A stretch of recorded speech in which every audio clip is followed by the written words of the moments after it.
Hello friends, welcome back to my channel that is Edify HRM. हम unit 9 से भी related videos देख रहे हैं, पढ़ रहे हैं, उसके बारे में जान रहे हैं, ठीक है। अलॉन्ग विथ योर PYQ जो प्रीवियस ईयर क्वेश्चन नवंबर 2020 का चल रहा है, उसके साथ हमने एक यूनिट भी स्टार्ट कर ली है, उसके बारे में भी मैं आपसे बातें कर रही हूँ। हमने ऑलरेडी यूनिट स्टार्ट करके क्या क्या definitions, meaning, scope, needs, concept, theories की बातें ऑलरेडी कर चुकी हैं। थ्योरीज में हमने पढ़ लिया है, बड़ी सारी थ्योरीज हमने देखी थी, है ना भाई। एफिशिएंसी थ्योरी भी थी, फिलेंथ्रोपिक थ्योरी भी थी, तो फिलेंथ्रोपिक थ्योरी से तो क्वेश्चंस भी आया है अभी नवंबर 2020 अटेम्प्ट में, ठीक है। दो क्वेश्चंस पुट अप हो गए थे, तो जो आप पढ़ रहे हो वो वर्थ है and questions will be put up from the videos. आप एक वीडियो देख रहे हो तो उसमें से 2 या 3 क्वेश्चन बनने तो पक्के हैं, ठीक है। तो आपका टाइम वेस्ट कहीं नहीं जा रहा है, आपका डेटा नहीं वेस्ट हो रहा है। If you are seeing this video so definitely 2 to 3 questions would be put up from this video whatever you are seeing। अब बात करते हैं, आगे बढ़ते हैं हम अपने यूनिट 9 सिलेबस के साथ। तो आगे क्या क्या चीजें आपको दिखती हैं? आपको 3 न्यू उसमें कीवर्ड्स, न्यू टॉपिक दिखेंगे, जो कि है आपका इंडस्ट्रियल हेल्थ एंड हाइजीन है, जो कि जिसके बारे में हम आज बातें करेंगे। नेक्स्ट है आपका इंडस्ट्रियल सेफ्टी एंड एक्सीडेंट्स, ठीक है, उनके बारे में। फिर ऑक्यूपेशनल डिजीज के बारे में बातें करेंगे। ये कुछ टॉपिक्स है, 3 टॉपिक है जो न्यूली ऐड करे गए हैं। क्यों जरूरी हो जाता है हमें इंडस्ट्रियल हेल्थ एंड हाइजीन के बारे में जानना, या फिर उनकी एक्सीडेंट्स के बारे में जानना, उनको सेफ्टी कैसे प्रोवाइड करेंगे, उनको कोई ऑक्यूपेशनल डिजीजेस ना हो जाए, क्योंकि हम लेबर वेलफेयर के बारे में पढ़ रहे हैं। This unit 9 talks about labour welfare.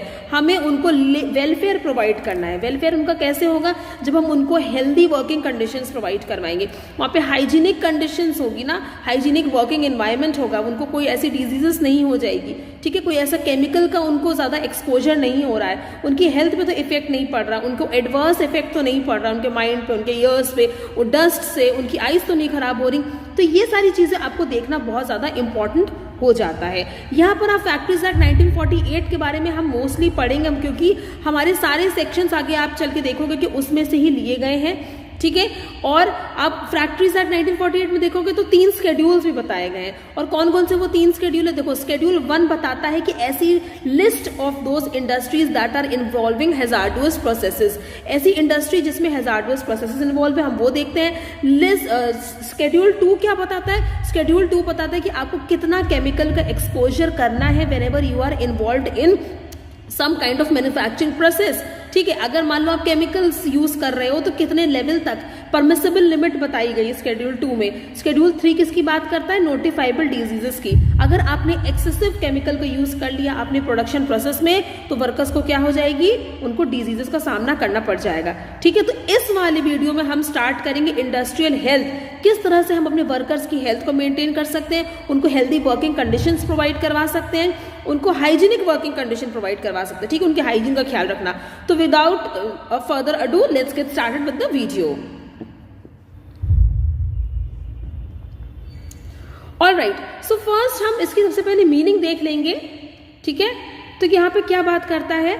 देखो, ऑर्गेनाइजेशनल हेल्थ को किस तरह से डिफाइन करा गया है, इसको ILO और WHO ने क्या करा है? मिलकर डिफाइन करा है। Can you see? Jointly they have defined, ILO और WHO ने मिलके organisational, because World Health Organization ने एंड इंटरनेशनल लेबर ऑर्गेनाइजेशन ने ऑर्गेनाइजेशनल हेल्थ को डिफाइन करा गया है। क्या मतलब होता है जब आप बात कर रहे हो ऑर्गेनाइजेशनल हेल्थ की, ठीक है। तो यहाँ पे आपको ये पता होना चाहिए कि यहाँ पर हेल्थ से रिलेटेड जब बातें होंगी तो उसमें फिजिकल भी इंक्लूडेड होगा, उसमें मेंटल हेल्थ भी इंक्लूड होगी, उसमें सोशल वेलबींग भी इंक्लूडेड होगी वर्कर्स की। क्योंकि हम हेल्थ की बात करते हैं तो एक दिमाग में मोटा मोटा एक चीज आ जाता है कि अच्छा, हेल्थ मतलब कि फिजिकली वो बंदा फिट हो, लेकिन हम कई बार मेंटल लेवल पे ध्यान नहीं देते हैं, मेंटल एस्पेक्ट्स पे ध्यान नहीं देते हैं, उनकी मेंटल हेल्थ में, कि वो किस तरह से, कहीं वो बहुत ज्यादा डिप्रेशन में तो नहीं है, उनकी फैमिली प्रॉब्लम तो नहीं है, उनकी वर्क लाइफ बैलेंस में तो प्रॉब्लम नहीं है, उनको सही तरह की काउंसलिंग नहीं प्रोवाइड करवाते। इसलिए यहाँ पे बता दिया गया है, ILO और WHO ने मिलकर के ये बता दिया है कि फिजिकल, मेंटल और सोशल वेलबींग जब आप करते हो, ना कि सिर्फ मेंटेन करना बल्कि उनको प्रमोट करना, ठीक है, उनको आगे भी बढ़ाना, जो उनकी मेंटल कंडीशन है, उनकी फिजिकल हेल्थ है, उनको भी आपको प्रमोट करते चले जाना। That is known as organisational health, ठीक है। आगे क्या देखते हैं? नेक्स्ट पॉइंट इसमें दिया है, preventing among workers of ill health caused by working conditions. ऐसी वर्किंग कंडीशन तो हम कहीं प्रोवाइड नहीं करवा रहे जिसकी वजह से हमारे वर्कर्स को प्रॉब्लम का सामना करना पड़ सकता है। 24 आवर्स वो कॉलिंग पे इन्वॉल्व है हमारा, ठीक है, हमारा कॉल सेंटर है, तो उनको पूरे टाइम कॉल पे बात करने से एक्सेसिव उनके राइट ईयर में प्रॉब्लम आने लग गई है। ऐसी वर्किंग कंडीशंस तो नहीं वहाँ पे हो जाती, इस तरह के फ्यूम्स डस्ट तो अवेलेबल नहीं है जिसको इनहेल करने से उनके लंग्स में प्रॉब्लम आ जा रही है, ठीक है। तो ऐसा हम वर्किंग कंडीशन, अपने वर्किंग इन्वायरमेंट, इस तरह की वर्किंग कंडीशन अपने वर्कर को नहीं देंगे जिसकी वजह से उनको प्रॉब्लम का सामना करना पड़ सकता है, उनकी हेल्थ पे अफेक्ट हो सकता है। अब देखो क्या है, protection of workers in their employment from all the risk factors. भाई रिस्क फैक्टर्स जो है उनसे प्रोटेक्ट करो, है ना। इसीलिए तो बताया गया है कि आपको कितने लेवल तक आपको परमिशन है कि उस केमिकल का आप यूज कर सकते हो, क्योंकि उसके ऊपर अगर आप गए, उसके एक्सेसिव किया तो वहां पे एडवर्स इफेक्ट पड़ने लग जाएगा आपके वर्कर्स की हेल्थ पर, मतलब रिस्क फैक्टर इन्वॉल्व हो जाएंगे। तो ऐसा ना हो, इसीलिए यहाँ पे कुछ शेड्यूल में, मतलब शेड्यूल 2 में बता दिया गया साफ साफ कि आपको किस चीज पे ध्यान देना है, कितना आपको केमिकल अलाउड है, that you can use in your production process. Now, placing and maintenance of worker in an occupational environment adapted to his physical and psychological equipment. Now, ऐसे उसको वर्कर को इस जगह में काम करवाना, उनको इस तरह से प्लेस करना, उनको मेंटेन करना, इस तरह का उनको ऑक्यूपेशनल इन्वायरमेंट देना जहाँ पे अडेप्ट वो अपनी फिजिकल कंडीशन में वो फिट हो सके। अब मान लो कि कोई बहुत ज्यादा स्लिम सा बंदा है या फिर वो इतनी ज्यादा हैवी वर्क नहीं कर सकता है और आपने उसको लिफ्टिंग वाले चीज में लगा दिया, है ना, क्योंकि आपको पता है कि उसके अंदर उतनी स्ट्रेंथ ही नहीं है। So you should have looked on to that person, है ना, कि वो ये मशीन को ऑपरेट बहुत अच्छे से कर सकता था, isn't it? वो उसको हैंडल कर सकता था, लेकिन आपने उसको बहुत ज्यादा हैवी लिफ्टिंग इक्विपमेंट्स में लगा दिया, तो वहां पे उसका मिसमैच हो जाएगा जिसकी वजह से उसको प्रॉब्लम हो जाएगी। अगर एक ऑलरेडी हट्टा कट्टा इंसान है, वो बहुत ज्यादा बल्कि है, हेल्दी है, तो he can do all those lifting work. लेकिन जो एक पहले से पता है कि हमें थोड़ा सा नहीं उतना हेल्दी है, he can do all those sitting work वो कर सकता है या फिर ऑपरेशन मशीन को ऑपरेट कर सकता है, तो उस वाले काम में आप उस वाले पर्टिकुलर बंदे को लगा दोगे। So what will happen, you are adapting from his physical and psychological environment, उसके जो उसको सूट करता है उस पर्टिकुलर बंदे को आपने उसी तरह की उसको एनवायरनमेंट में, ऑक्यूपेशनल एनवायरनमेंट में आपने उसको फिट कर दिया। ओके, अब देखो क्या बात हो रही है, और इंपॉर्टेंस ऑफ इंडस्ट्रियल हेल्थ। अब क्यों इतनी इंपॉर्टेंट हो जाती है इंडस्ट्रियल हेल्थ को, हम लोग क्यों पढ़ें। अब ठीक है, now first point says that a great deal of the time in an organisation. अब भाई इसका क्या मतलब हो रहा है, इंडस्ट्रियल हेल्थ हम लोग क्यों पढ़ेंगे। अब वो समझ लो कि पूरे साल आकर के मेरे कंपनी में काम कर रहा है 9 बजे से लेकर शाम के 5 बजे तक, अपने घर जाता है, खा के सो जाता है तुरंत, फिर सुबह उठते ही उसको तैयारी करनी होती है कि फिर वो हमारी ऑर्गेनाइजेशन में आएगा काम करने। तो एक तरह से वो अपनी जिंदगी का ज्यादा से ज्यादा टाइम तो वो हमारी कंपनी में स्पेंड कर रहा है, हमारी ऑर्गेनाइजेशन में स्पेंड कर रहा है। तो हमारा फर्ज बनता है एज एन एम्प्लॉयर कि अपने वर्कर को इस तरह की कंडीशंस प्रोवाइड करवाएं, इस तरह का उसको वर्किंग एनवायरनमेंट दे जो उसकी हेल्थ पे अच्छा असर डाले, ना कि एडवर्स इफेक्ट डाले, ठीक है। Because that worker is spending a great amount of time in my organisation, in my factory, ठीक है। Malnutrition, insanity, psychological condition and stress and strain under which they work is very injurious to health. अब मैल nutrition, उनके खाने पीने का ध्यान, उनकी diet का ख्याल, है ना, उनकी सैनिटेशन का ख्याल, उनकी साफ सफाई का ध्यान, जिस जगह पे वो काम कर रहे हैं वो बहुत ज्यादा गीला तो नहीं है, बहुत ज्यादा सीला तो नहीं है, ऐसा तो नहीं वहां पे लाइट ही नहीं आती है ना, वेंटिलेशन की प्रॉपर फैसिलिटी ही नहीं दी है, ठीक है। साइकोलॉजिकल कंडीशन, आपने इतना ज्यादा उस पर बर्डन डाल दिया, आपने उसको मेंटल टॉर्चर करना शुरू कर दिया, है ना, उसको थ्रेट्स देने शुरू कर दिए कि तुमने ये काम नहीं किया तो तुमको हम जॉब से निकाल देंगे, तुम्हारे बच्चों की स्कूल की फीस नहीं जाएगी। तो ये सब आप साइकोलॉजिकल थ्रेट दे रहे हो, उनको मेंटल प्रॉब्लम हो जाएगी, वो डिप्रेशन में चले जाएंगे, वो सही तरह से काम नहीं कर पाएंगे, isn't it? उनको स्ट्रेस हो जाएगा। तो स्ट्रेस को तो बहुत ज्यादा मैनेज करने की जरूरत है, आजकल तो स्ट्रेस मैनेजमेंट पे ही ध्यान दिया जा रहा है ना, क्योंकि इस तरह की सुसाइडल टेंडेंसीज होने लगती हैं कि हमको पता है कि आजकल का माहौल बहुत ज्यादा डिप्रेशन में चले जाते हैं लोग। तो आप इस तरह से किसी को मेंटल हैरेस नहीं कर सकते हो, you can not put that person into some mental kind of condition की जिसमें वो अपने आप को बिल्कुल बेबस फील करे, ठीक है। वो भी उनकी हेल्थ के लिए बहुत ज्यादा इंजूरियस होता है। भाई मेंटल हेल्थ तो आपको दिख ही नहीं रही है, mental health is really important and it is not a joke, हम सबको पता है। Now symptoms of bad health, और अब देखो बैड हेल्थ के क्या क्या होते हैं सिम्टम्स। एब्सेंट होने लगेंगे, इजंट इट? वो क्या करेंगे, वो एब्सेंट हो जाएंगे, टर्नओवर ज्यादा बढ़ जाएगा। भाई आपने इतनी ज्यादा आपने अगर ख्याल रखा होता अपने वर्कर्स की हेल्थ का, उनकी मेंटल कंडीशन का, उनकी फिजिकल कंडीशन का, उनके वर्किंग एनवायरनमेंट का, तो शायद आज वो बंदा आपकी कंपनी छोड़ के नहीं जा रहा होता।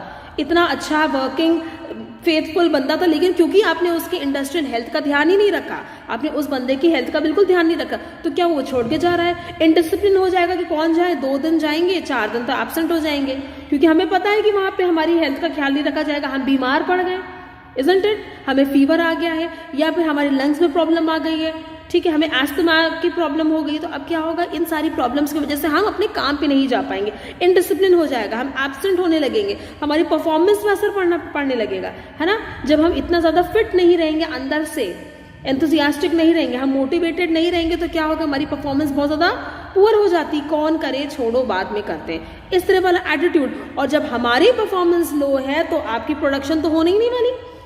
यहाँ पे अल्टीमेटली किसका यहाँ पे नुकसान होने वाला है? मेरा। मैं एम्प्लॉयर हूँ, मैंने एम्प्लॉयज को रखा, आप मेरे यहाँ आके काम करोगे, आपके यहाँ आके बंदे काम कर रहे हैं, अब उनकी तबीयत खराब है, उनका मूड ऑफ है, उनको काम करने का मन नहीं हो रहा है, फिर क्या होगा? क्या वो अच्छे से प्रोड्यूस कर सकेंगे, अच्छे से काम कर सकेंगे? नहीं, they won't be able to do the work efficiently, because आपने उनकी इंडस्ट्रियल हेल्थ का ध्यान ही नहीं रखा। आपने कभी सोचा ही नहीं कि इनके लिए योगा सेशंस ऑर्गेनाइज करवा देते हैं, इनके लिए वर्कशॉप्स ऑर्गेनाइज करवा देते हैं, इनकी काउंसलिंग चलो करवा देते हैं, इनको वर्क लाइफ बैलेंस के बारे में बता देते हैं। आपने बताने की सोची, because you did not pay attention to all these things, so your worker is now very low in efficiency, और जिसकी वजह से आपकी लो प्रोडक्टिविटी हो रही है। लो प्रोडक्शन मतलब लो प्रॉफिट्स, लो प्रॉफिट्स मतलब आपकी कंपनी भी लो चली जाएगी, isn't it? That's why industrial health is very important. Now, industrial health program किस किस तरह से हो सकते हैं? Are very useful for reduction in the rate of labor turnover. अगर आप industrial health programs चलाओगे तो वहाँ पे turnover नहीं होगा, छोड़ के नहीं जाएंगे, absent नहीं होंगे, accidents नहीं होंगे, isn't it? आपने उनको mentally healthy रखा, वो mentally present है, अगर जो भी वो काम कर रहे हैं पर्टिकुलरली, उनको वर्कशॉप्स दी गई है, उनको प्रॉपर असिस्टेंस मिल रहा है, तो कभी भी एक्सीडेंट नहीं होगा, परफॉर्मेंस लोअर नहीं हो जाएगी, है ना, ऑक्यूपेशनल उनको डिजीजेस नहीं होगी, अगर आपने उनको प्रॉपर उनकी इंडस्ट्रियल हेल्थ पे ध्यान रखा है। नेक्स्ट, अब हम देखो, मैंने सबसे पहले बताया था आपको कि factories act 1948 is the main act, और इसी से ही हम लोग सारी ज्यादा से ज्यादा चीजों को एक्सट्रैक्ट करने की कोशिश करेंगे, इसको लेके समझने की सबसे पहले कोशिश करेंगे, ठीक है। Now, this act may be called the Factories Act 1948, और ये क्या है, ये पूरी ही इंडिया में एक्सटेंड करता है। It came into force on the first day of April 1949, ठीक है, नाम इसका Factories Act 1948 है, लेकिन ये फोर्स में कब आया? On 1st April 1949 को। अब फैक्ट्री का मतलब क्या होता है? देखो, फैक्ट्री का मतलब होता है कि 10 या उससे ज्यादा लोग जब काम कर रहे हैं, आर वर्किंग या वर वर्किंग, काम कर रहे हैं या कर रहे थे, कब? पिछले 12 महीनों में, ठीक है, preceding on any day of the preceding 12 months and in any part of which a manufacturing process is being carried out with the aid of power, ठीक है, यहाँ पे देखो लिखा है 10 या 10 से ज्यादा लोग काम कर रहे हैं पिछले 12 महीनों से, ठीक है, with the aid of power, मतलब यहाँ पावर की हेल्प से काम कर रहे हैं, ठीक है, मतलब यहाँ पे इलेक्ट्रिसिटी इन्वॉल्व है, और is ordinarily so carried on, ठीक है। अगर देखो 10 या 10 से ज्यादा लोग काम कर रहे हैं पिछले 12 महीने से with the aid of power, और नीचे क्या लिखा है? 20 or more workers are working in the preceding 12 months without the aid of power. क्या देख समझ में आ गई भाई? जब आप पावर के साथ काम कर रहे हो तो आपको 10 लोग ही काम में आ रहे हैं और आपका काम हो जा रहा है, लेकिन जब आप without the aid of power, आपने वहां पे पावर का यूज ही नहीं करा है, तो क्या होगा? वहां पे 20 या 20 से ज्यादा लोगों का प्रोविजन बताया गया है फैक्ट्रीज एक्ट 1948 में। ये मैं नहीं कह रही हूँ, आपका फैक्ट्रीज एक्ट 1948 कह रहा है। All right, now provisions regarding the health of worker. अब क्या क्या प्रोविजंस है? अब सेक्शन 11 से लेकर के 20 तक क्या बता रहा है? सर्टेन प्रोविजंस बता रहा है आपको, ठीक है, जो कि आपको इंश्योर करना बहुत ज्यादा जरूरी हो जाता है कि किसके अंडर में ऐसी कौन सी वर्किंग कंडीशन है जिसके अंडर में आपकी वर्कर काम करेगा और वो उसको एडवर्स इफेक्ट नहीं करेगी, ठीक है। The conditions under which the work will be carried on in the factories and it do not affect the health of the workers injuriously, ठीक है।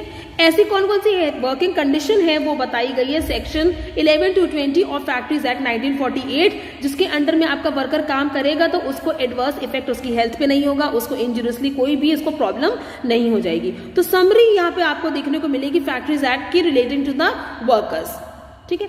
अब एक एक करके मैंने आपसे अभी प्रीवियस वाले वीडियो में भी बताया था, आपके जो मैंने प्रीवियस क्वेश्चन नवंबर 2020 अटेम्प्ट वाला डिस्कस किया था, मैंने आपको बताया था कि जब हम लोग बात करेंगे क्लेanलीनेस की, वेंटिलेशन की, डस्ट एंड फ्यूम्स की, तो हर एक अलग अलग सेक्शंस बताए गए हैं फैक्ट्रीज एक्ट 1948 में। सबके इतने डिटेल में प्रोविजन बताए गए हैं कि कितना ज्यादा जरूरी हो जाता है हमारे लिए कि हम वर्कर की इंडस्ट्रियल हेल्थ पे ध्यान दें, उनकी ऑक्यूपेशनल हेल्थ पे ध्यान दें, ठीक है। इंडस्ट्रियल बोल दें या फिर ऑक्यूपेशनल बोल दें, इसको इंटरचेंजेबली करके हम यूज कर सकते हैं, इसको घबराने की जरूरत नहीं कि दूसरा वर्ड कौन सा आ गया है। ऑलराइट, तो सेक्शन 11 से लेकर के सेक्शन 20 तक हम बात करेंगे अपने हेल्थ ऑफ द वर्कर्स की, ठीक है। उनको किस तरह से हम हाइजीन फैक्टर्स दे सकते हैं, उनको वर्किंग कंडीशंस हम कैसे प्रोवाइड करवा सकते हैं। सो इस सेक्शन 11 टॉक्स अबाउट क्लेanलीनेस। ना क्लेanलीनेस आज के जमाने में कितनी ज्यादा जरूरी, क्या ये मुझे बताने की जरूरत है? हम इस तरह से इस दौर से गुजर रहे हैं, इस हमारी सिचुएशन चल रही है कि हमको खुद पता है कि कितना ज्यादा इंपॉर्टेंट है हमारे लिए साफ सफाई का ध्यान रखना। Isn't it? किसी भी तरह के जर्म्स नहीं आएंगे, किसी भी तरह के वायरस नहीं आएंगे। अपने एनवायरनमेंट को, आप अपनी आसपास की जगहों को क्लीन करते रहना है, उनको सैनिटाइज करना है, उनकी सैनिटेशन का ख्याल रखना है, अपने आप को नीट एंड क्लीन रखना है, अपने आप को हैंड वॉश करने, हमारे आसपास का एनवायरनमेंट उसको बहुत ज्यादा हमें नीट एंड क्लीन रखना है। Isn't it? तो अब तो बहुत ही ज्यादा जरूरी हो गया है कि आप फैक्ट्री में जहाँ पे इतने सारे लोग आकर के काम कर रहे हैं, जहाँ पे इस तरह का प्रोडक्शन हो रहा है, जहाँ पे वेस्टेज भी हो रही है, वहाँ पे डिस्पोजल की फैसिलिटी होनी चाहिए, वहाँ पे क्लेanलीनेस का ध्यान तो रखना बहुत ज्यादा जरूरी हो जाता है। नाउ एवरी फैक्ट्री क्या होगा, इसको नीट एंड क्लीन रखना है एंड फ्री फ्रॉम एफ्लुआ, मतलब कि अनप्लेजेंट और हार्मफुल ओडर और डिस्चार्ज। एफ्लुविया क्या होता है, जिस ओडर वाला डिस्चार्ज, मतलब कि भैया आपका ये डिस्पोज हो रहा है ना, आपका वेस्ट डिस्चार्ज जो हो रहा है, ठीक है, वो हार्मफुल कितना होता है, उसको सही तरह से ट्रीट करना, उसके प्रोविजंस बनाना उसके डिस्चार्ज के।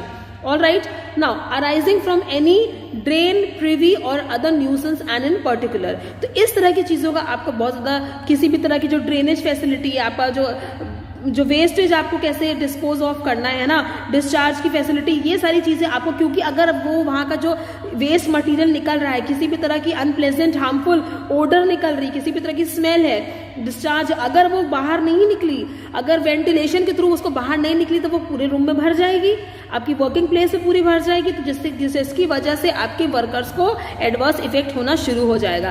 तो इसलिए जो भी चीजें वहां पे अननेसेसरीली प्रोड्यूस हो रही हैं, जिनका रहना वेस्टेज है, उसको निकालने के भी करेक्ट प्रोविजंस होने चाहिए। देखो नेक्स्ट पॉइंट क्या बता रहा है, accumulation of dirt and refuse shall be remove daily by sweeping. जितनी भी तरह की गंदगी होती है ना, तो उनको डेली के डेली वहां झाड़ू लगनी चाहिए, स्वीपिंग होना चाहिए, फ्लोर्स पे से, बेंचेस पे से, वर्क रूम्स जहाँ पे काम कर रहे हैं ना, फ्रॉम स्टेयरकेस। देखो एकदम पर्टिकुलरली बता भी दिया कि भाई कहाँ कहाँ की सफाई करनी है, ऐसा ना हो कि एम्प्लॉयर चोरी कर ले और सोचे कि मैं तो इतने में ही हो जाऊंगा। वर्क रूम जहाँ काम कर रहे हैं वहां पर, स्टेयरकेस, सीढ़ियों पर भी, पैसेजेस में भी dispose of in a suitable manner. जितनी भी वहां पे डर्ट निकलती है या फिर डिस्चार्ज निकलता है, डिस्पोज ऑफ जो भी मटेरियल, वेस्ट मटेरियल है, उनको वहां पे झाड़ू लगनी है, उनको स्वीप ऑफ करना है, वर्क रूम से, स्टेयरकेस से, पैसेजेस से, और उनको सूटेबल मैनर में क्या करना है, डिस्पोज ऑफ करना है एक पर्टिकुलर तरह से। Alright, now the floor of every work room shall be clean at least once in every week. ठीक है, अब यहाँ पे क्या बताया गया, हर एक वर्क रूम जहाँ पे काम चल रहा है वहां पे हफ्ते में एक बार कम से कम उस फ्लोर की, जमीन की, फर्श की सफाई होनी चाहिए। कैसे? धुल के, वॉशिंग, यूजिंग डिसइंफेक्टेंट। ठीक है भाई, लाइजॉल वगैरह यूज कर लो क्योंकि डिसइंफेक्टेंट होता है ना, नेसेसरी, वेरेवर नेसेसरी और by some other effective method. तो मतलब धुलाई वाली जो सफाई होती है वो कम से कम हफ्ते में एक बार होना बहुत ज्यादा जरूरी है। और किस तरह से? डिसइंफेक्टेंट को यूज करके। Next, where a floor is liable to get wet. अब भाई हमें पता है कि कभी कभी हमें पता है, ऐसा हमारा काम है कि वहां पे पानी गिरता रहता है, इजंट इट ना, हमारा फ्लोर जो है वो गीला होने की बहुत ज्यादा चांसेस हो जाते हैं। हमारा मैन्युफैक्चरिंग प्रोसेस ऐसा है कि वहां पे पानी इन्वॉल्व होता ही होता है, तो वहां पे प्रॉपर ड्रेनेज फैसिलिटी दी जानी चाहिए। Effective means of drainage facility should be provided and maintain, कि वो एक्सेसिव पानी जो है जो वहां पे ऐसा ना हो कि इकट्ठा हो जाए और लोग स्लिप होने लगे, है ना, वहाँ पे गड्ढों में इकट्ठा हो रहा है जिसकी वजह से सीलन आ रही, गीला हो रहा है, बहुत ज़्यादा मस्कीटोज आ रहे हैं, वहाँ पे बहुत ज़्यादा प्रॉब्लम क्रिएट हो रही है, स्लिप हो रहा है, वहाँ पे हैवी मटेरियल लेके वर्कर्स चलते थे। तो ऐसी चीज़ें नहीं होनी चाहिए। इसके लिए हमें प्रॉपर ड्रेनेज फैसिलिटी बनानी चाहिए ताकि जो भी एक्सेसिव वाटर है वो ड्रेन आउट करके बाहर निकाल दिया जाए। Next, all inside walls and partitions, all ceilings. देखो क्या क्या लिखा है, इनसाइड वॉल्स पे, पार्टीशन पे, सीलिंग्स पे, टॉप्स, रूम की जो छत है वो, वॉल्स पे, side tops and passage.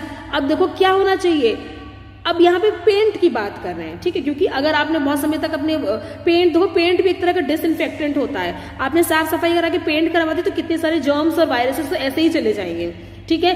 Paint करने where they are painted otherwise than with washable water paint, paint करना या फिर वॉशेबल वाटर पेंट ताकि आप उसको धुल भी सको, या वार्निश करवानी है, बी रीपेंटेड और रीवार्निश्ड और at least every period of 5 years, 5 साल में हर एक बार क्या करना है, आपको रीपेंट करवाना है, रीवार्निश करवानी है उसको, ठीक है।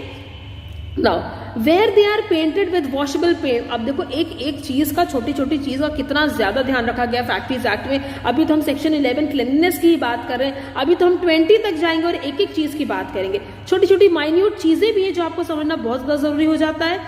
अगर आप वॉशेबल वाटर पेंट की बात कर रहे हो, ठीक है, तो उसको रीपेंट कब करना है, with at least 1 coat of such paint every period of 3 years।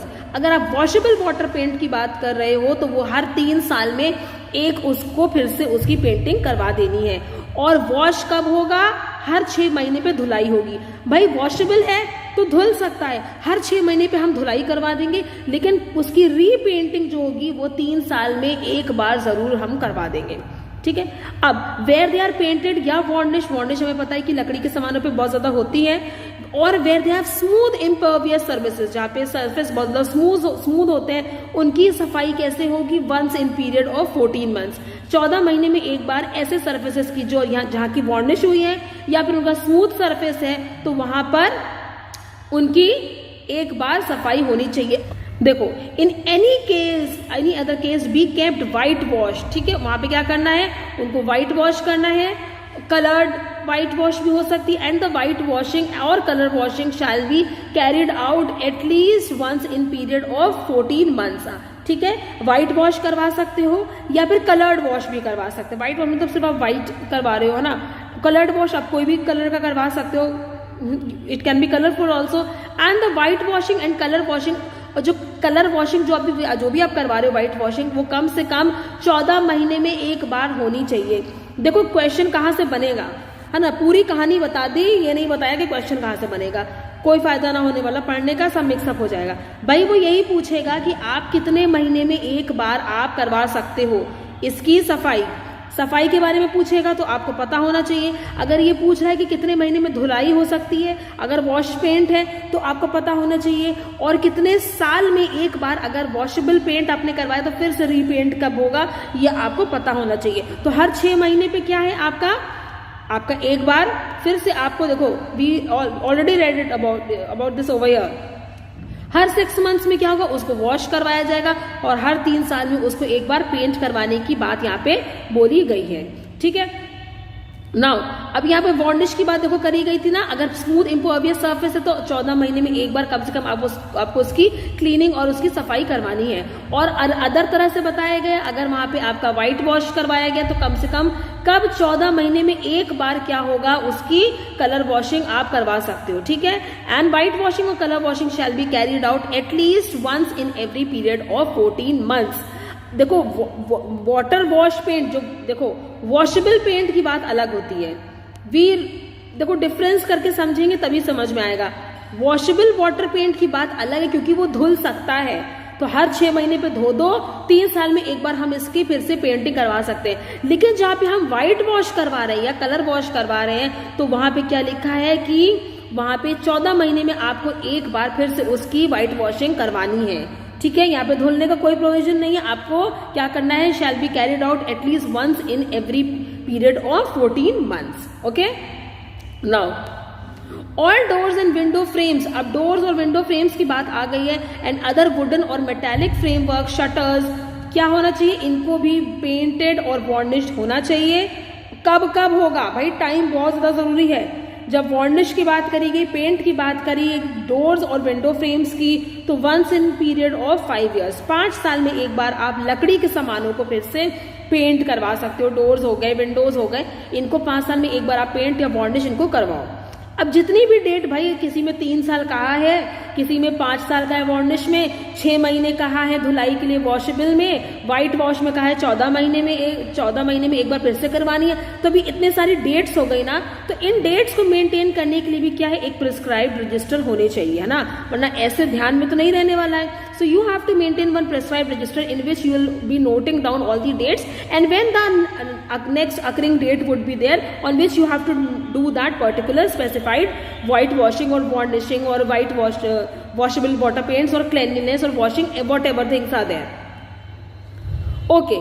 अब हम सेक्शन 12 की बात करते हैं। सेक्शन 12 किसके बारे में बातें करता है, it talks about disposal of waste and effluents के बारे में बातें करता है। इफेक्टिव अरेंजमेंट बनाए जाएंगे भाई किसके बारे में, ताकि हम सही तरह से अपने जो ट्रीटमेंट कर सके किसका, वेस्ट का, एफ्लुएंस का, जो कि हमारी मैन्युफैक्चरिंग प्रोसेस के द्वारा निकल रहा है। हमें एक सही तरीका बनाना पड़ेगा ताकि हमारा जो भी वेस्ट है उसको हम डिस्पोज ऑफ कर सकें। State government may make rules prescribing arrangements, state government rules बना सकती है अरेंजमेंट से लेकर के सब सेक्शन के अंदर, सब सेक्शन 1 और requiring that the arrangements made in the accordance with sub section 1 shall be approved by such authority as may be prescribed. यहाँ पे रूल्स कौन बना रहा है, आपको ये समझने की जरूरत है। यहाँ पे रूल्स बना रहा है state government, all right. Any rules relating to all the sections would be made by the state government. Next हम बात करेंगे वेंटिलेशन एंड टेम्परेचर की। क्यों जरूरी हो जाता है वेंटिलेशन को प्रोवाइड करना, ताकि वहां पे डस्ट ना इकट्ठा हो, वहां पे फ्यूम्स ना इकट्ठा हो, वहां पे स्मोक ना हो, जिसकी वजह से आगे चल के उनको ब्रीदिंग प्रॉब्लम हो सकती है, उनको एस्थमा की प्रॉब्लम हो सकती है, और टेम्परेचर भी मेंटेन रहता है अगर बहुत ज्यादा वेंटिलेटेड स्पेस है। Section 13 talks about ventilation and temperature. Effective and suitable provision shell be made in every factory for maintaining and securing in every room, किस चीज की, फ्रेश एयर की सर्कुलेशन होना बहुत ज्यादा जरूरी है, ना कि सिर्फ ताकि वो उनकी फ्यूम्स और डस्ट निकल सके, बट हमारी इनहेलिंग के लिए भी बहुत ज्यादा हमें एक फ्रेश एयर की जरूरत होती है, हमारा माइंड अच्छे से काम करता है, ठीक है। तो एडिक्वेट वेंटिलेशन फैसिलिटी होनी चाहिए, क्रॉस वेंटिलेशन विंडोज होनी चाहिए, क्रॉस वेंटिलेटिंग डोर्स होनी चाहिए, ताकि वहां पर बिल्कुल भी घुटन का माहौल ना बन सके। Now, such a temperature as will secure to workers there in reasonable condition to comfort and prevent injury. इस तरह का वहाँ पे हमको उनको टेम्परेचर प्रोवाइड करवाना, ना कि ज्यादा गर्म कि उनको हीट स्ट्रोक हो जाए। इतनी ज्यादा गर्मी वो एमिट कर रही थी, मशीन जो मैंने लगा दी जिसकी वजह से उनको हीट स्ट्रोक हो गया, इतनी ज्यादा गर्म कर देती थी वो हमारे रूम को। या हमारा ऐसा कोई काम है जहाँ पे बिल्कुल हमें ठंडी जगह पे रहने का जरूरी है ना, तो अब क्या है कि ज्यादा गर्मी है तो भी प्रॉब्लम, ज्यादा ठंडी है तो भैया उनको कोल्ड स्ट्रोक हो गया, है कि नहीं, उनको ठंडी से प्रॉब्लम होने लगी, उनके हाथ पैर सुन होने लगे, उनका ठीक से माइंड नहीं काम कर रहा है। अभी 1-2 दिन की तो बात है नहीं, उनको कॉन्टिन्यूअसली उसी उसी एनवायरमेंट में ही काम करना है। तो उनका एनवायरमेंट ना ज्यादा गर्म हो ना ज्यादा ठंडा हो, एक सूटेबल टेम्परेचर मेंटेन करके चले। ये वर्कर की जिम्मेदारी होती है कि उनके हेल्थ पे एडवर्स इफेक्ट ना पड़े, ठीक है, उनकी हेल्थ का ख्याल रखे bye maintaining the temperature at a suitable point और रेट। नेक्स्ट, अब देखो क्या लिखा है, walls and roof should be of such material. अब वॉल्स और रूफ किस मटेरियल की होनी चाहिए, इस तरह से डिजाइन करनी चाहिए ताकि वो क्या करे, temperature shall not be exceeded, kept as low as possible. देखो इतना ज्यादा टेम्परेचर हाई भी नहीं हो जाना चाहिए। वही मैंने आपसे बात करी कि टेम्परेचर को एक प्रॉपर रेट पे एक प्रॉपर उस पर मेंटेन करके रखना चाहिए, सो दैट इतना ज्यादा हाई नहीं हो जाए कि उनको प्रॉब्लम हो जाए, इतना ज्यादा लो भी नहीं हो जाए। Where the work of the nature work carried on the factory involves, अगर वहाँ पे रिस्क इन्वॉल्व है या फिर प्रोडक्शन किसका highly excessive temperature, such adequate measures are practical shall be taken to protect the workers therefrom. ठीक है, अब यहाँ पे क्या बात कर रहा है, एक्सेसिव हाई जो प्रेशर होते हैं, टेम्परेचर होते हैं, उनमें भी उनको प्रॉब्लम हो जाएगी। इंसुलेटिंग हॉट पार्ट्स है और इफेक्टिव वर्क रूम्स, तो क्या करना चाहिए, उनको सेपरेट करना चाहिए, है ना।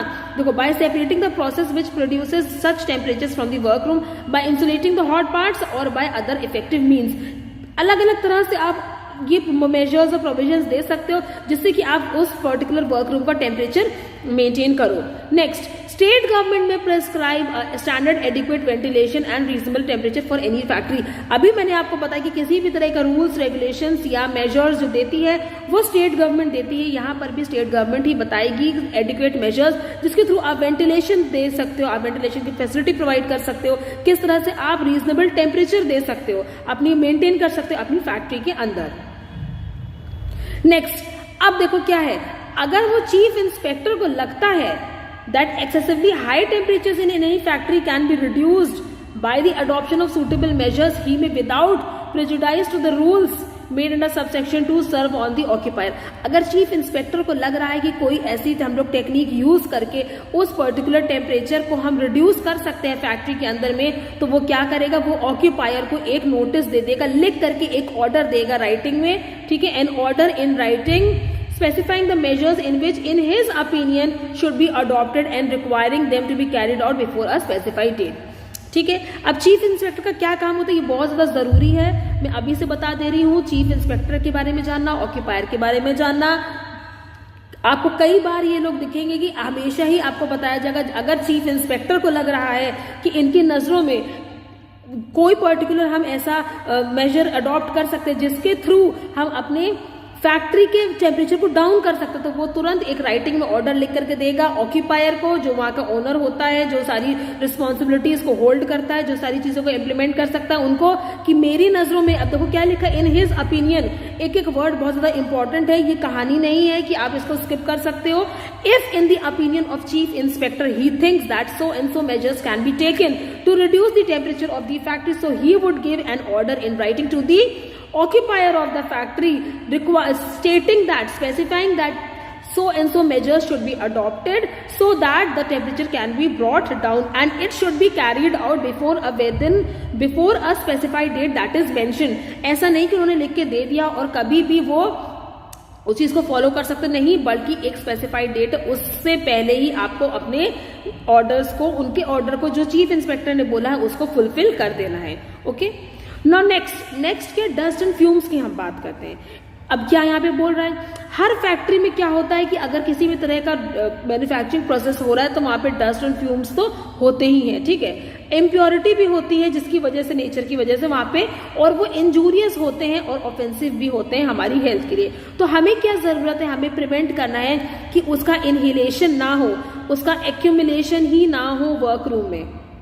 आ रही बात समझ में, जब वर्क रूम में जहाँ पे वर्कर्स काम कर रहे हैं वहाँ पे अक्यूमुलेट नहीं होगा वो धुआं या वो डस्ट वहाँ पे जमा नहीं होगी तो उसका इनहेलेशन भी नहीं होगा। इसीलिए हम प्रॉपर फैसिलिटी के बारे में, वेंटिलेशन फैसिलिटी इसीलिए बताई गई है ताकि आप डस्ट एंड फ्यूम्स को निकाल के वो बाहर कर सके, है ना, ताकि ताज़ी हवा अंदर आ सके और इसमें किसी तरह का वहाँ पे एक्यूमुलेशन ना हो और हमारे वर्कर्स को सांस लेने में प्रॉब्लम ना हो जाए। ठीक है, देखो एग्जॉस्ट फैसिलिटी, आप एग्जॉस्ट अप्लायंसेस प्रोवाइड कर, भैया एग्जॉस्ट लगवा देंगे तो जाहिर सी बात है फ्रेश एयर आपके अंदर आएगी और जितने भी डस्ट है फ्यूम्स है वो सारे बाहर चले जाएंगे। ठीक है,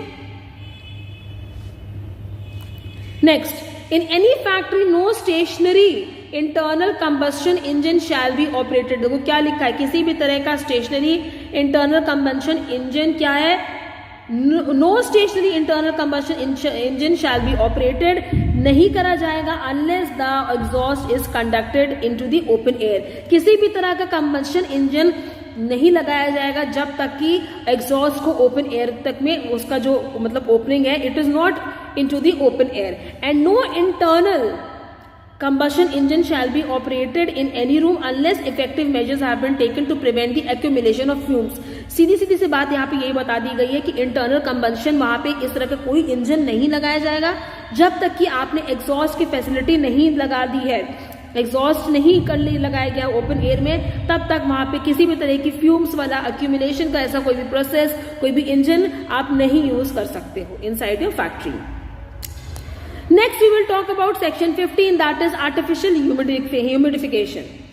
in respect of all factories in which humidity of the air is artificially increase, ऐसे कोई मैन्युफैक्चरिंग प्रोसेस होते हैं जहाँ पे ह्यूमिडिटी जो होती है ना उसको आर्टिफिशियल तरह से बढ़ाया जाता है एयर में, हवा में। तो स्टेट गवर्नमेंट देखो इसके बारे में क्या रूल्स बता रही है, बार बार एक ही क्वेश्चन बता रही हूँ और अभी क्लियर भी कर दूंगी कि ये क्वेश्चन आया है कि रूल्स देने का अधिकार किसको होता है, रूल्स बनाने का, अमेंड करने का, ये होता है स्टेट गवर्नमेंट का होता है। लेकिन जब आप बात करोगे ना कि कितनी लिमिट आप दे सकते हो ना, परमिसिबल लिमिट है, या फिर आप कौन कौन सी इंडस्ट्रीज लिस्ट आउट कर सकते हैं हैजार्डस, तो वो अमेंडमेंट केवल सेंट्रल गवर्नमेंट करती, ना कि स्टेट गवर्नमेंट। चलो, प्रिस्क्राइब्ड स्टैंडर्ड्स क्या क्या है ह्यूमिडिफिकेशन के, उनको आपको फॉलो करना जरूरी होता है। Regulating the methods for artificially, किस किस तरह से आप आर्टिफिशियल इंक्रीज कर सकते हो ह्यूमिडिटी को एयर में, वो भी सेंट्रल गवर्नमेंट बताएगी।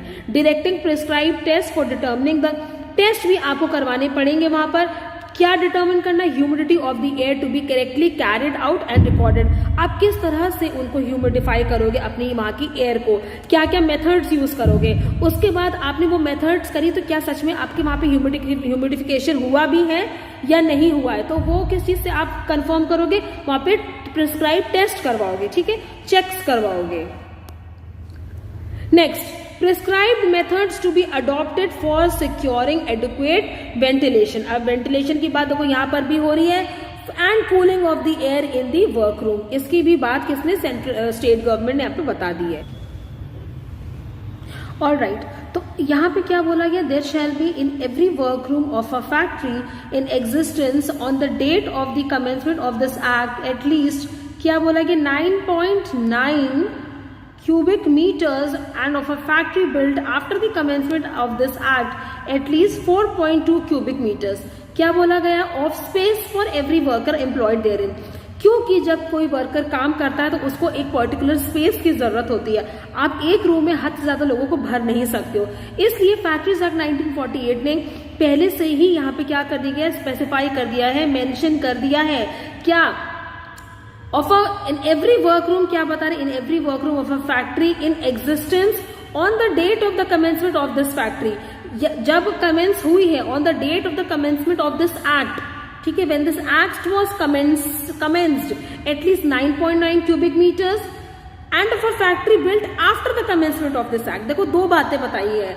एग्जिस्ट करती थी on the date of the commencement of this act, जब ये एक्ट बना तब एग्जिस्ट करती थी वो फैक्ट्री, तब कितना 9.9 क्यूबिक मीटर्स होगा, या फिर and a factory that was built after, एक फैक्ट्री जो कि इस एक्ट के आने के बाद बनाई गई, तो वहां पे कितना आपको देना पड़ेगा, 14.2 क्यूबिक मीटर स्पेस देनी पड़ेगी हर एक वर्कर को। तो ये पूछ सकता है एक्ट के, इट वॉज एग्जिस्टेंस कर रही थी, एग्जिस्टिंग थी on the date of the commencement of this act, या फिर तो फिर कितना क्यूबिक मीटर्स आपको देना पड़ेगा स्पेस, या फिर उस एक्ट के आने के बाद वो कमेंस हुई है, पर्टिकुलर फैक्ट्री बिल्ट हुई है ना, उस एक्ट के कमेंस होने के बाद वो फैक्ट्री बिल्ट हुई है, तो आपको कितना क्यूबिक मीटर स्पेस देना पड़ेगा।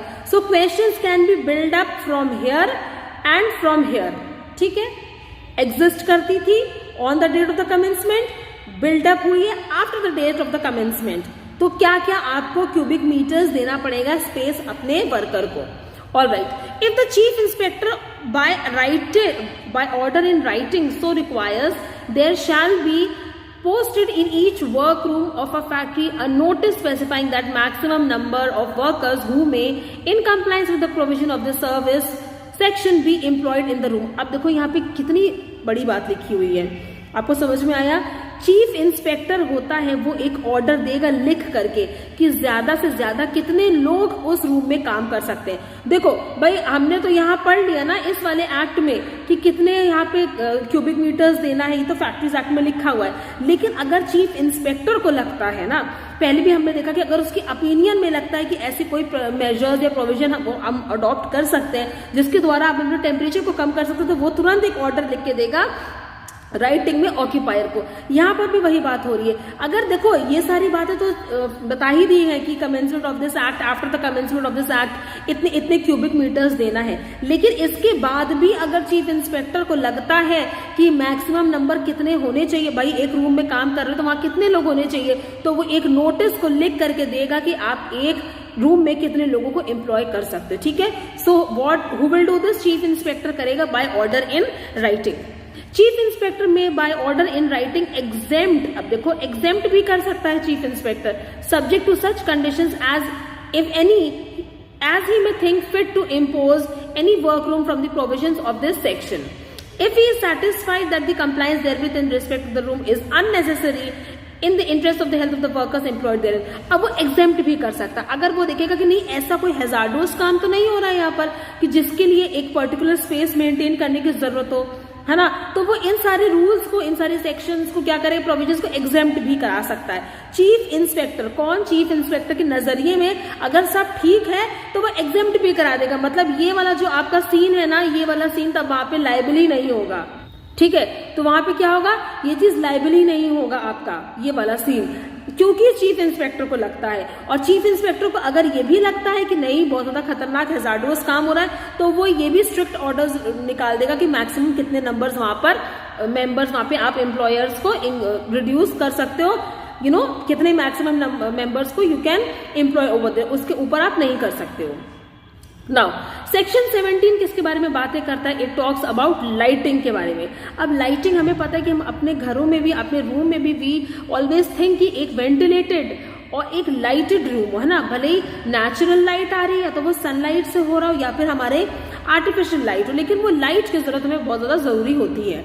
और खासकर फैक्ट्रीज में जहाँ पे मशीन पे ऑपरेट करना है, जहाँ पे बारीक काम हो रहा है, जहाँ पे ऐसा कोई खतरे का काम हो सकता है कि अगर ध्यान से नहीं देखा, अंधेरा था तो कुछ का कुछ हो गया, स्लिप हो गए, गड्ढे में चले गए, नहीं दिखा, तो वहां पर तो लाइटिंग इज वेरी इंपॉर्टेंट ना। नाउ क्या बोल रहा है, in every part of factory where workers are working और पासिंग, काम कर रहे हैं या पास हो रहे हैं, तो वहां पे क्या होना चाहिए, सफिशिएंट लाइट को मेंटेन करना बहुत जरूरी है।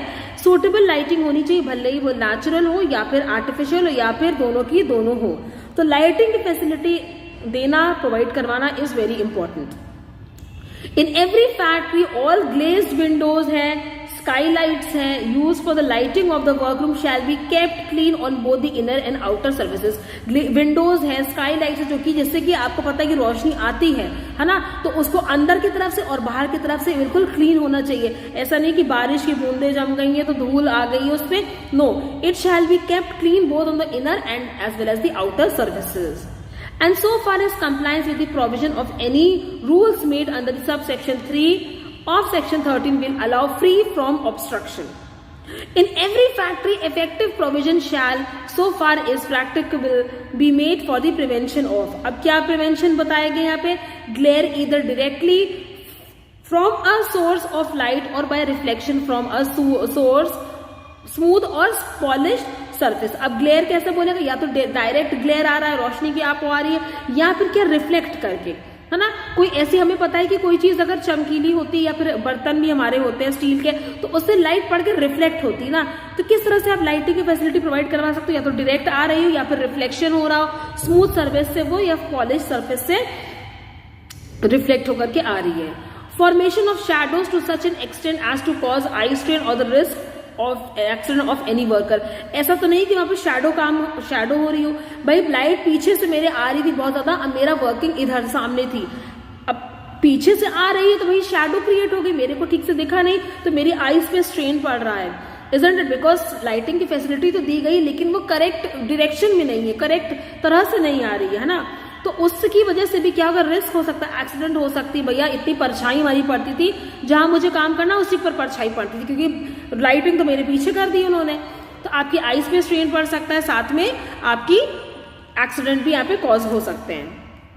नाउ स्टेट गवर्नमेंट यहाँ क्या कर सकती है, ये प्रिस्क्राइब करेंगी स्टैंडर्ड्स को of sufficient and suitable lighting for factories for any class or description of factories or any other manufacturing process। मैंने पहले भी बताया स्टेट गवर्नमेंट क्या होती है, वो स्टैंडर्ड्स को सेट करती, प्रिस्क्राइब करती, ओके। ऑलराइट, सो नेक्स्ट हम बात करेंगे section 18 which talks about drinking water.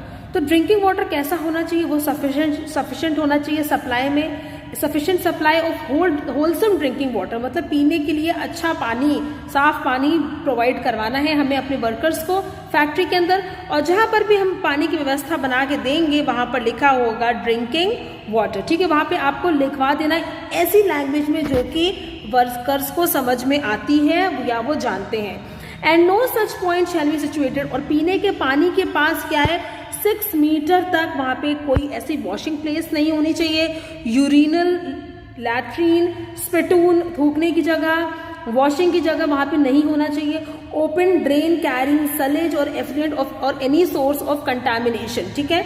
मतलब कि जहाँ पर भी आप पीने का पानी प्रोवाइड करवा रहे हो, जिस भी प्लेस पे आपने लगवाया है, तो उसके 6 मीटर के अंदर इस तरह की चीज़ें, लैट्रीन हो गई, यूरिनल्स हो गए, ये चीज़ें नहीं होनी चाहिए। क्यों? सो दैट आप हाइजीन कंडीशंस मेंटेन करके रख सके, अपने वर्कर्स के लिए वहाँ पे साफ सफाई का ज़्यादा ख्याल रखा जा सके। तो पीने के पानी से कम 6 मीटर की दूरी पे होना चाहिए ये सारी चीज़ें, स्पिटून्स वगैरह। A question can also be put up from this place. मैं बताती चल रही हूँ कि क्वेश्चन कहाँ से आ सकता है। क्वेश्चन यहाँ से भी बन सकता है कि ड्रिंकिंग वाटर फैसिलिटी किस सेक्शन में दी गई थी, या फिर सेक्शन 18 किस बारे में बात करता है, वेंटिलेशन के बारे में, क्लेanलीनेस के बारे में, स्पिटून्स के बारे में, ड्रिंकिंग वाटर के बारे में। तो आपको पता होना चाहिए सेक्शन 18 बात करता है आपका ड्रिंकिंग वाटर के बारे में। Now unless a shorter distance is approved in writing by the chief inspector. फिर से देखो, बार बार एक ही बात आपको यहाँ बताई जाएगी, ये डिस्टेंस जो है ना 6 मीटर का, ये कम भी करा जा सकता है। किसकी ओपिनियन में अगर लगेगा, अगर चीफ इंस्पेक्टर सोचता है कि नहीं भाई इससे कम डिस्टेंस भी चलेगा, तो ये सिर्फ एग्जेम्प्ट कौन कर सकता है, chief inspector, and he would be giving an order in writing to the occupier. Next, in every factory where in more than 250 workers are ordinarily employed. अब देखो कहां पर पानी की व्यवस्था देनी है, shall be made for cool drinking water during hot weather. क्या यहाँ पे बोला गया है, पीने पानी की व्यवस्था जो होगी वो कहां पे होगी आपकी, it would be given where 250 और मोर वर्कर्स आर एम्प्लॉयड और वर्किंग। तो गर्मी के मौसम में खास करके आपको पीने के पानी की व्यवस्था प्रोवाइड करवानी है, ठीक है। एंड ये चीज ध्यान में रखने वाली है कि there should be 250 workers or more employed, and then only you would be giving the facility of drinking cool drinking water during the hot weather by effective means and distribution thereof. Now अब देखो next क्या बोल रहा है, in respect of all factories or any class or description of factories कौन rules बना सकता है, state government may make rules for securing the compliance of the provision. फिर से वही बात आ गई, ये तो रिपीटेशन वाली चीज होगी ना भाई, chief inspector occupier state government, chief inspector occupier state government, 3 चीजें हम बार बार देख रहे हैं, है ना। स्टेट गवर्नमेंट है यहाँ पे रूल्स बना सकती है कि किस तरह से अपने जो भी आपके सेक्शन है उनको हमको इम्प्लीमेंट करवाना है ना, उनकी प्रोविजंस को कैसे लागू करवाना है। ओके, नाउ नेक्स्ट सेक्शन 19 की बात करेंगे। Section 19 talks about latrines and urinals. एक एक चीज को बहुत ज्यादा माइन्यूटली हम समझ के चलेंगे सो दैट हमें आराम से समझ में आता रहे, ठीक है। अब यहाँ पर भी देखो कितनी सारी चीजें बताई गई हैं। इन every factory sufficient latrine and urinal accommodation of prescribed types shell be provided conveniently. हर फैक्ट्री में क्या होगा कि लैट्रीन और यूरिनल की व्यवस्था प्रोवाइड करवाई जाएगी अलग अलग टाइप्स की, ठीक है भाई, वो इंडियन होगा या फिर वेस्टर्न होगा, जिस तरह से भी करके it would be provided to the workers. Next, separate enclosed accommodation shall be provided for male and female workers. Now separate latrine and urinal facility would be provided to female and female के लिए अलग अलग आप washrooms provide करवाओगे। Such accommodation shall be highly adequately lighted and ventilated. भाई वहाँ पे ventilation की व्यवस्था होनी चाहिए, लाइट होनी चाहिए प्रॉपरली, एंड नो लैट्रिन और urinal shall unless specially exempt in writing by chief inspector communicate with any work room except through an intervening space or ventilated passage. किसी भी वर्क रूम के साथ कोई भी जो वॉशरूम होगा वो कनेक्टेड नहीं होगा, कम्युनिकेट नहीं करेगा accept through an intervening open space अगर होगी वहां पर, या फिर वेंटिलेटेड पैसेज होगा वहां पर। Now all such accommodation shall be maintained in a clean and sanitary conditions at all time. Clean and sanitary conditions होगी, स्वीपर्स वहां पे होंगे, एम्प्लॉयड करे जाएंगे जो कि वहां पे क्लीन करेंगे आपके लैट्रिन्स को, यूरिनल्स को, वॉशिंग प्लेसेस को, क्लीननेस का बहुत ज्यादा ध्यान रखा जाएगा। एवरी फैक्ट्री जहां पर अब कहां पे व्यवस्था दी जाएगी, जहां पे 250 से ज्यादा लोग काम कर रहे हैं वहां पर लैट्रिन एंड यूरिनल अकोमोडेशन की व्यवस्था बनाई जाएगी, उनको ये फैसिलिटी प्रोवाइड करवाई जाएगी। Now, the floors and internal walls up to a height of 90 centimeter of the latrines and urinals and the sanitary blocks shall be laid in glazed tiles or otherwise.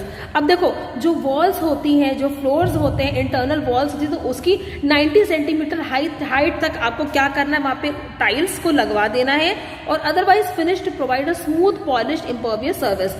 जमीन से 90 centimetre ऊपर तक दीवार पर आप tiles लगवाओगे so that भाई को पता टाइल्स लग जाएंगी तो साफ सफाई में इजी रहता है, धोने में इजी रहता है ना.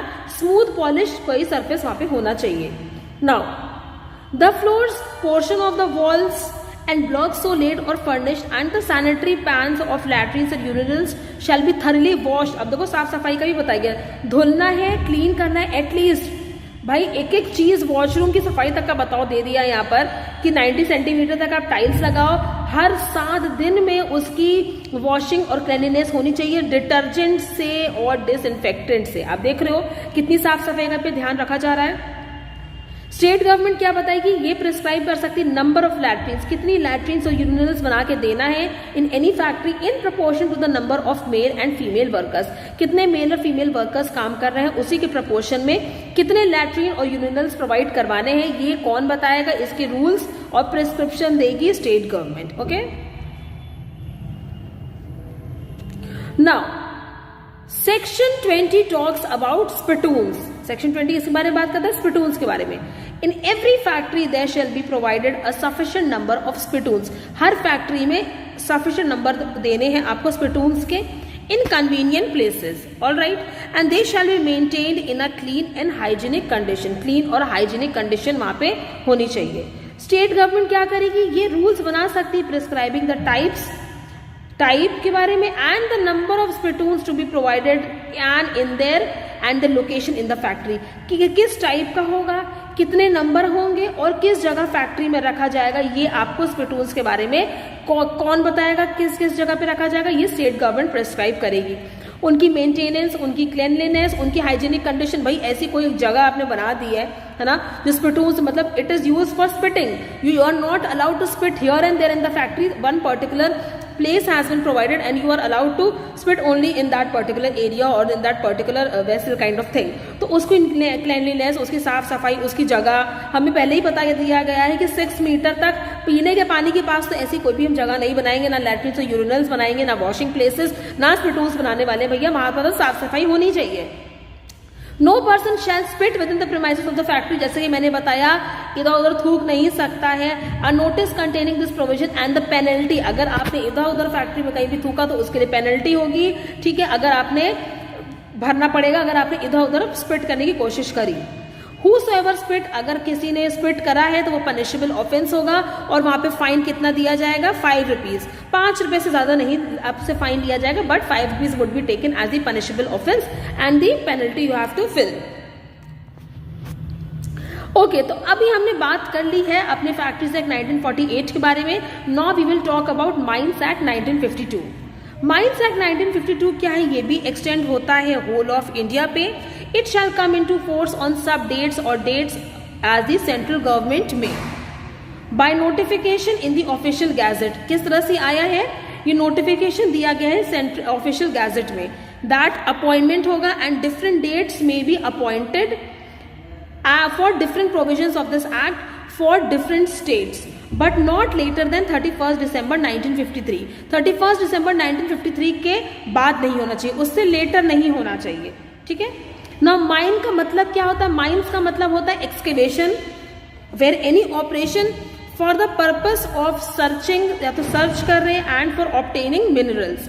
All right, what is the meaning of mine. Mine का मतलब होता है आप ऐसी कोई भी जगह जहां से आप एक्सकेवेशन प्रोसेस निकल रहा है, आपका एक्सकेवेटिंग वर्क हो रहा है ना, to obtain mineral, to search for the minerals has been or is being carried on and includes. क्या क्या वहां पे माइंस में किस किस चीज की हम बात करेंगे, बोरिंग की बात करेंगे, बोर होल्स की बात करेंगे, ऑयल वेल्स की बात करेंगे. नाउ अब यहाँ पर देखो प्रोविजंस क्या क्या बताए गए. अगर आप माइंस एक्ट की बात करो, माइंस एक्ट 1952, तो यहाँ पर किस किस चीज के प्रोविजंस बताए गए. हम लोग को याद ये चीज रखना है कि हमें हेल्थ की, वर्कर्स की, इंडस्ट्रियल हेल्थ की हम बातें कर रहे हैं. हमने फैक्ट्रीज एक्ट 1948 में सारे के सारे सेक्शंस देख लिए 11 से लेकर के 20 तक. एक एक चीज उन्होंने बता दी भाई, वॉशिंग से लेकर के, लैट्रिन से लेकर, यूरिनल से लेकर के, वेंटिलेशन से लेकर के, ड्रिंकिंग वाटर से लेकर के, स्पिटून से लेकर के, हर चीज उन्होंने बता दी। एक एक पर्टिकुलर यानी कि वॉशेबल पेंट है या फिर व्हाइट वॉशिंग है, कितने महीने में धुलना है और कितने सालों में उसको रीपेंटिंग होना, वार्निश से लेकर के सब कुछ बता दिया है, हमने पढ़ लिया है। मैंने आपको ये भी बता दिया है कि किस किस तरह के क्वेश्चंस वहां से पुट अप हो सकते हैं। अब हम माइंस एक्ट की बात करते हैं। माइंस एक्ट में भी इन्होंने ड्रिंकिंग वाटर के प्रोविजन दिए। सबसे पहले हम इसको देखते हैं। In every mine, effective arrangement shall be made to provide and maintain suitable points conveniently situated and a sufficient supply of cool and wholesome drinking water। यहाँ पर भी बोला गया माइंस एक्ट 1952 में भी कि आपको पीने की पानी की व्यवस्था बना के रखनी है, साफ ठंडा पानी, ताकि आप अपने वर्कर्स को प्रोवाइड कर सकें।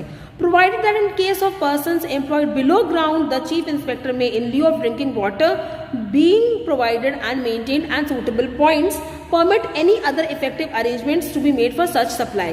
ऐसे लोग जो कि कहाँ पे एम्प्लॉयड बिलो ग्राउंड, अगर बिलो ग्राउंड काम कर रहे हैं, उनका एम्प्लॉयमेंट हुआ है, ठीक है, तो चीफ इंस्पेक्टर क्या करेगा, ड्रिंकिंग वाटर के लिए what he will do, provide and maintain at suitable points पे प्रोवाइड करवाएगा any other effective arrangements for such supply. अगर पीने के पानी की व्यवस्था वो किसी और तरह से सप्लाई को प्रोवाइड करवाएगा, लेकिन ये जिम्मेदारी किसकी होती है, चीफ इंस्पेक्टर की होती है, उन लोगों के लिए भी जो कि बिलो ग्राउंड लेवल काम कर रहे हैं।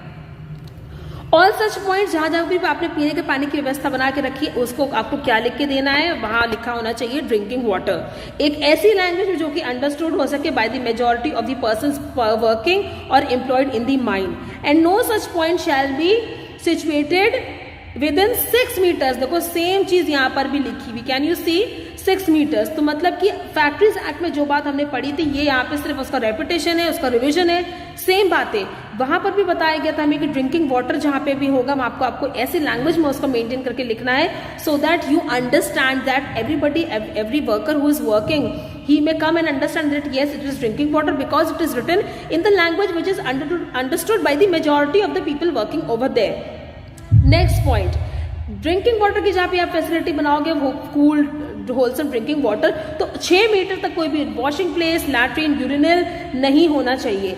अगर चीफ इंस्पेक्टर को लगता है, if in his opinion he thinks कि ये 6 मीटर वाला डिस्टेंस को हम लोग कट शॉर्ट करके कम भी कर सकते हैं, है ना, 5 कर सकते हैं, 4 मीटर कर सकते हैं, तो ये कौन करेगा, ये सिर्फ चीफ इंस्पेक्टर करेगा। शॉर्टर डिस्टेंस की बात कौन करेगा, सिर्फ chief inspector of the factories. Next हम बात करेंगे कंजर्वेंसी की। Now what is the meaning of conservancy, there shall be provided separate, देखो कंजर्वेंसी की बात हो रही ना, तो सेपरेट वॉशरूम प्रोवाइड करवाए जाएंगे, किसके लिए, मेल्स के लिए अलग और फीमेल्स के लिए अलग, इन एवरी माइन। भाई सेम चीज तो हमने फैक्ट्रीज एक्ट पे पढ़ी, अभी तो पढ़ी। And sufficient number of latrines and urinals should be given, should be prescribed so as to situate make the conditions very convenient and accessible for every worker and person working over there। Males और females के अलग अलग washroom, latrine और urinal की facility provide करवाई जाएगी, साथ में सफिशिएंट नंबर्स की प्रोवाइड करवाई जाएगी ना, प्रॉपर ये नहीं कि अब 250 लोग काम कर रहे हैं, 300 लोग काम कर रहे हैं, तो वहां पे सिर्फ 2 हैं। It would be really difficult for everybody to access the washrooms, तो आपको सफिशिएंट नंबर भी प्रोवाइड वहां पे करवाना है ताकि सभी लोग कन्वीनियंटली उसको एक्सेस कर सकें। All latrines and urinals provided shall be adequately lighted। Same बात हम लोग ने बात पढ़ी, वहाँ पे वेंटिलेशन होना चाहिए, वहाँ पे प्रॉपर लाइटिंग फैसिलिटी होना चाहिए, वहाँ पे क्लेनलीनेस होना चाहिए, वहाँ पे सैनिटरी कंडीशन होनी चाहिए। सेंट्रल गवर्नमेंट में स्पेसिफाई द नंबर ऑफ, देखो यहाँ पे क्या बता रहा है, माइंस एक्ट में कौन बताएगा नंबर ऑफ लैट्रिन्स और यूरिनल्स कितने होने चाहिए, सेंट्रल गवर्नमेंट। लेकिन जब हम फैक्ट्रीज एक्ट में बात करते हैं तो कितने लैट्रिन्स और यूरिनल्स होने चाहिए, कौन बताएगा, स्टेट गवर्नमेंट। देखो माइन्यूट सा डिफरेंस है ना, यहीं से क्वेश्चन उठ के तुरंत बन जाता है। हमको तो दिखने लगता है कि हाँ यहाँ से क्वेश्चन बनने की पूरी चांसेस है। To be provided in any mine in proportion to the number of males and females employed in the mines. Okay, next हम कौन सा एक्ट देखेंगे, it is child and adolescent labour act 1986। अब ये एक्ट क्या बातें करता है, this act aims to prohibit, भाई हमें पता है कि child and adolescent labour act है, तो ये प्रोहिबिट करता है कि आप किसी भी बच्चे को, चाइल्ड को एंगेज नहीं कर सकते हो in all occupations, to prohibit the engagement of adolescents in hazardous occupations. क्या बोला है, बच्चों को तो आप किसी भी तरह के ऑक्यूपेशन में इन्वॉल्व नहीं कर सकते हो, ठीक है, एंड आप एडोलेसेंट्स को किसी हैजार्डस ऑक्यूपेशन प्रोसेस में नहीं कर सकते हो। Prohibit the engagement of children in all occupation, बच्चों को किसी भी ऑक्यूपेशन में आपको नहीं एम्प्लॉय करना है। एडोलेसेंट्स को क्या करना है, हैजार्डस में आप एम्प्लॉय नहीं कर सकते हो, ठीक है। तो ये particular act child and adolescent labour act 1986 किसके बारे में बातें करता है, prohibition of employment of children and prohibition of employment of adolescent in the hazardous occupation. Now provisions of health, यहाँ पे क्या क्या बताया जा रहा है, appropriate government may make rules for the health of the adolescent employed, namely, देखो क्योंकि भाई बच्चों की बात तो खत्म ही हो गई, चिल्ड्रन के लिए तो साफ बता देंगे कि आप एम्प्लॉय ही नहीं कर सकते हो।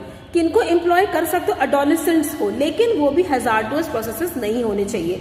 तो एडोलेसेंट्स के लिए क्या होनी चाहिए प्रोविजंस, उनकी हेल्थ के लिए, उनके लिए क्या क्या रूल्स बनाने हैं, उसकी बात हम लोग करते हैं। क्लेanलीनेस होनी चाहिए जहां पर भी वो लोग काम कर रहे हैं, and freedom from nuisance, clean नहीं और क्लीन, नीट एंड क्लीन होनी चाहिए वो जगह जहां पे वो काम कर रहे हैं, और किसी भी तरह के न्यूसेंस नहीं होना चाहिए। डिस्पोजिंग फैसिलिटीज उनको देनी है, जो वेस्ट है एफ्लुएंट जहां पे वो काम कर रहे हैं, ये हमने पहले भी डिस्कस कर लिया था। ऐसा नहीं है जो वहां पे मटेरियल बच रहा है या किसी भी तरह की गैस निकल रही, ओडर निकल रही, तो उसके वेस्टेज, उसका जो भी तरह का वेस्टेज है तो उसको डिस्पोज ऑफ प्रॉपरली आपको करना है। वेंटिलेशन की फैसिलिटी प्रोवाइड करवानी है, एग्जॉस्ट फैसिलिटी उनको दो, क्रॉस वेंटिलेशन डोर्स विंडोज लगाओ, सो दैट वहां पर अक्यूमुलेट ही ना हो सके डस्ट फ्यूम्स, इस तरह की कोई भी चीज। टेम्परेचर आपको मेंटेन करके रखना है, ठीक है, उसको बहुत ज्यादा गर्म भी नहीं होने देना है, बहुत ज्यादा कूल नहीं होना देना है, एक नॉर्मल टेम्परेचर आपको मेंटेन करके रखना है। और इस टेम्परेचर को कौन इंक्रीज और डिक्रीज कर सकता है, वो होते हैं chief inspector of the factories. Dust and fumes के बारे में बताया गया, अभी मैंने आपसे बोला कि डस्ट एंड फ्यूम्स ना इकट्ठा हो, इसीलिए तो हम वेंटिलेशन की फैसिलिटी देते हैं। आर्टिफिशियल ह्यूमिडिफिकेशन के बारे में बताया, हमने क्या पढ़ा था आर्टिफिशियल ह्यूमिडिफिकेशन के बारे में, अगर आप अपनी एयर को आर्टिफिशियली ह्यूमिडेट करते हो तो किस पानी का आपको यूज करना है, ड्रिंकिंग वाटर का आपको यूज करना है, और वो पानी आप कहाँ से लोगे, वो पब्लिक सप्लाई से ले सकते हो ना, वो बिल्कुल प्योर होना चाहिए, वो गंदे पानी का आप यूज नहीं कर सकते हो। लाइटिंग की फैसिलिटी देनी है, भले ही वो नेचुरल लाइट हो या फिर वो आर्टिफिशियल लाइट हो, भले ही वो डायरेक्ट आ रही हो या फिर वो रिफ्लेक्ट होकर के आ रही हो, और जिस भी विंडो से आ रही है लाइटिंग, आपको क्या करना है, उसको इनसाइड और आउटसाइड दोनों से क्लीन रखना है।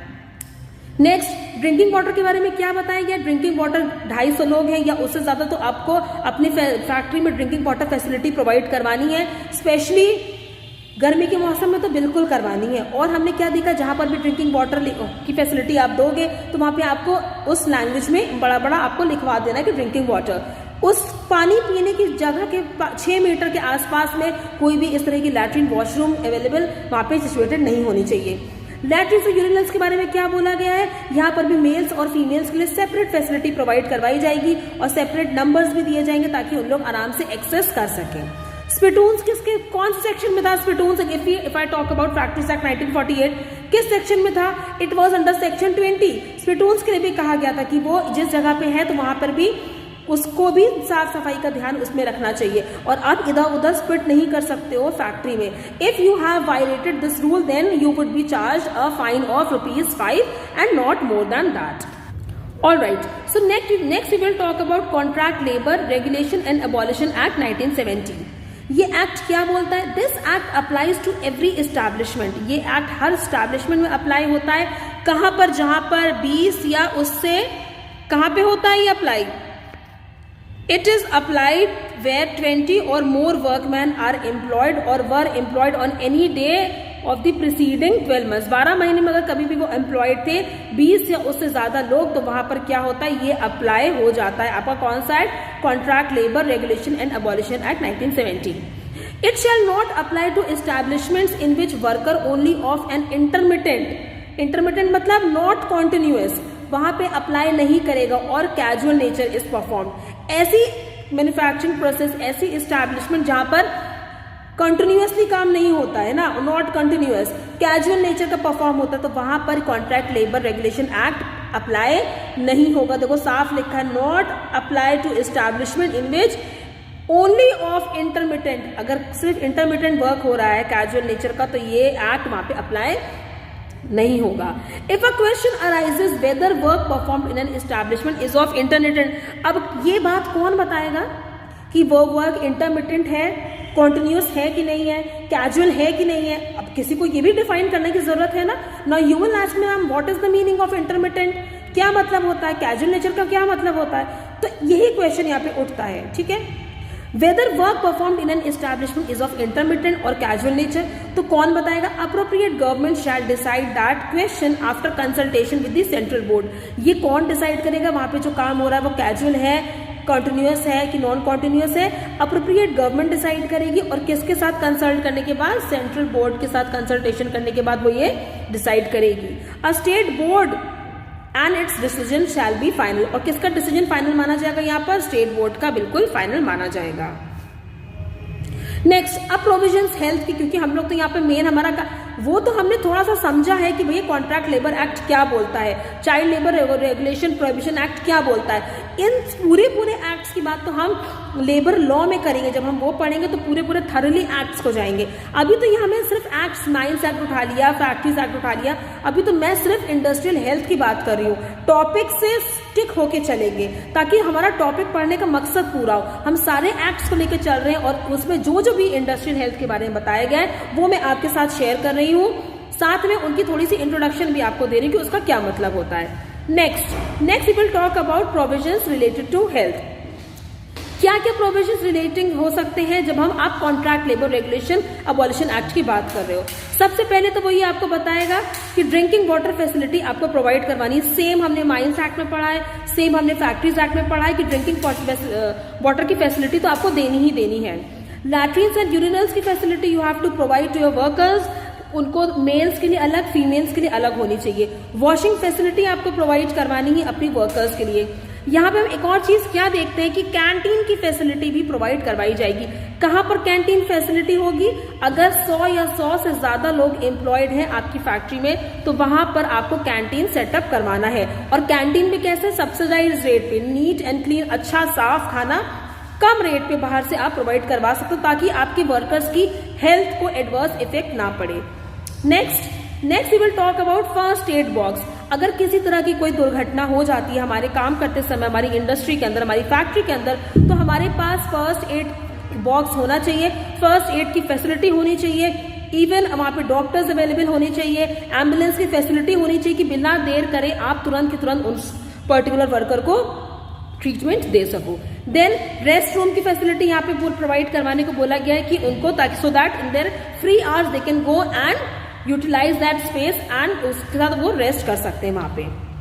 Next we will talk about building and other construction workers act 1996। Next act हम किसके बारे में बात करेंगे, building and other construction workers act. ये एक्ट किस बारे में बातें करता है, ये एक्ट बात करता है, this is an act to regulate the employment and condition of service of building and other construction workers. भाई नाम से ही पढ़ के समझ में आ रहा है, ऐसे वर्कर्स की बात करेंगे जो बिल्डिंग बनते समय, कंस्ट्रक्शन करते समय जितने वर्कर्स इन्वॉल्व होते हैं। हमने हमेशा ही कंस्ट्रक्शन साइट्स पे हमने कभी ना कभी देखा है, वहां पे कितने सारे लोग होते हैं, है ना, वो हाइट्स पे काम कर रहे हैं, उनके लिए क्या आपने सेफ्टी मेजर्स प्रोवाइड करवाए हैं, आपने उनके लिए क्या सेफ्टी, ताकि उनके एक्सीडेंट्स ना हो, आपने उनके हेल्थ का ध्यान क्या रखा है। तो इस पर्टिकुलर एक्ट में हम वो वर्कर्स के ऊपर कॉन्सेंट्रेट करेंगे जो बिल्डिंग या कंस्ट्रक्शन वर्कर्स या फिर कंस्ट्रक्शन वाले काम में इन्वॉल्व है। प्रोवाइड देम, क्या क्या उनको प्रोवाइड करेंगे, उनकी सेफ्टी के बारे में बातें करेंगे, उनके हेल्थ के बारे में बातें करेंगे, उनके वेलफेयर के बारे में बातें करेंगे जो लोग कंस्ट्रक्शन प्रोसेस में इन्वॉल्व हैं। ओके ना, अब उनकी हेल्थ के बारे में हम क्या क्या चीजें देख सकते हैं, भाई सेम चीज बताई गई है, ड्रिंकिंग वाटर फैसिलिटी आपको उनको देना है। कैसा पानी होना चाहिए, होलसम ड्रिंकिंग वाटर होना चाहिए। वहां पर आपको ड्रिंकिंग वाटर लिखवा देना है जहां पर भी वो ड्रिंकिंग वाटर का आपने फैसिलिटी दिया है, in a language that is understood by all the people who are working over there. उसके 6 मीटर के अंदर की कोई भी धोने की जगह, वॉशरूम, लैट्रिन्स, यूरिनल्स, स्पिटून्स, ऐसी जगह नहीं होनी चाहिए।